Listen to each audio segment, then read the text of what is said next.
I'm Tamara Sheffield. I am currently a Salisbury City Council member.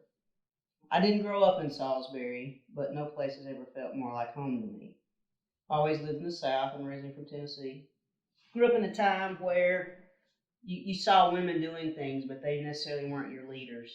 Once I learned more about Salisbury, I realized we had such a strong fabric of female leaders that have come through here. I'd say that kind of motivated me to maybe pay more attention to my role as a female leader. As I got older, I moved to Salisbury. You start identifying what you think you can share with people and what you can't. I identify as gay, and so having the daunting task of overcoming female in the South, throw gay in the mix, and it's not always something that you maybe tell your story about. It's very easy to hide in plain sight versus like people of color. So it is a different perspective sometimes where you can kind of hide behind that. Started, I guess, being an activist 11 or 12 years ago, decided it was time. And it's as cliche as it can be, but that whole saying, if not me, who?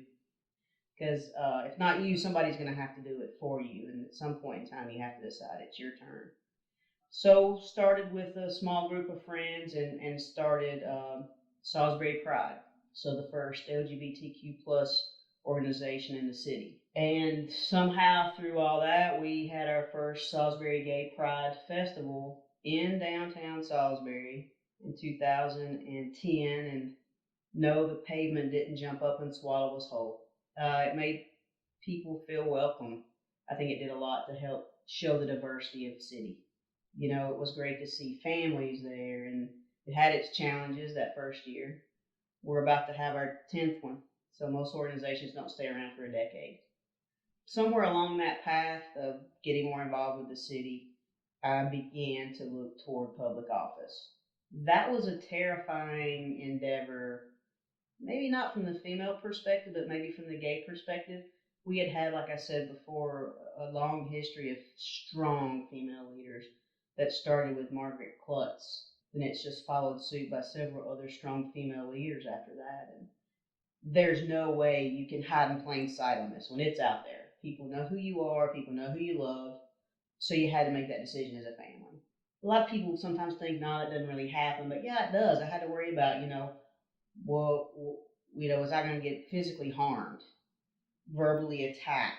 What was my family? Was my wife? Or my dog was going to get poisoned? Or my house going to get set on fire? We really had to sit down and talk about what is the personal impact of this endeavor. Is it worth doing it? I mean, we decided that the risk was worth it. I felt like I could represent a voice that needed to be at that table for the city. So 2015, I got dangerously close. I missed office for like 124 votes, I think. But my family commitment and the commitment to people who supported me was I would do this twice.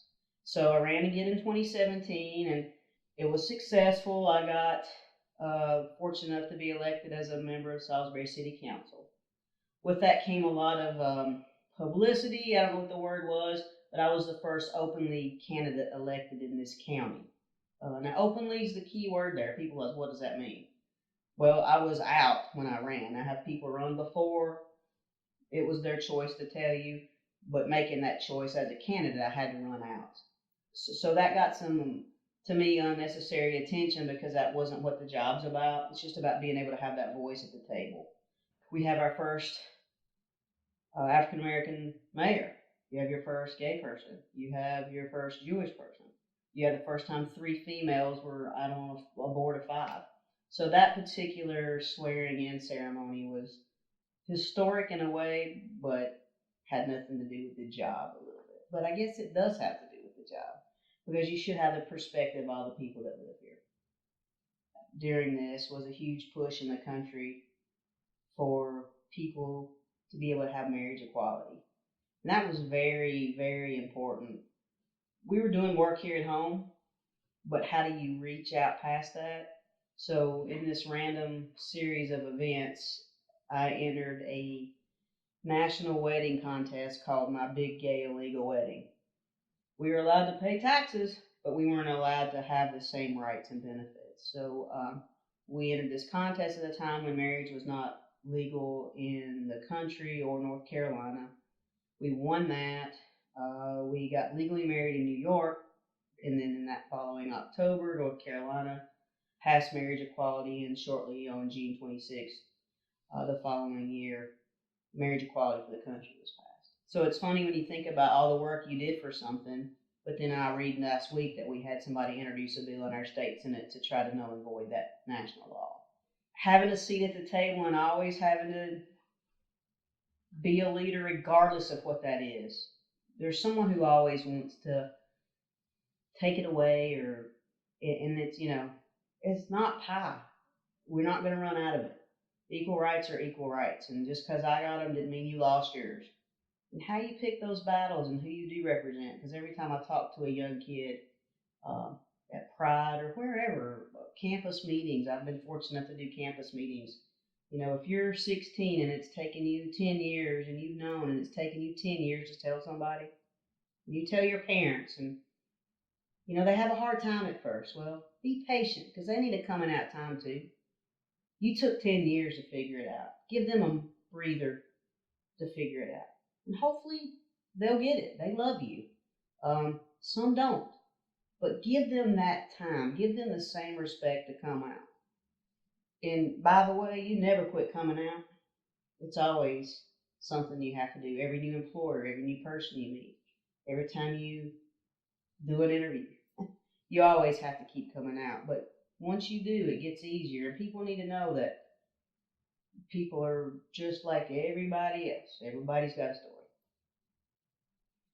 I guess that's my story. Here's My Story is funded in part by the Z. Smith Reynolds Foundation. To share your story, please contact Rowan-Cabarrus Community College by emailing here'smystory@rccc.edu.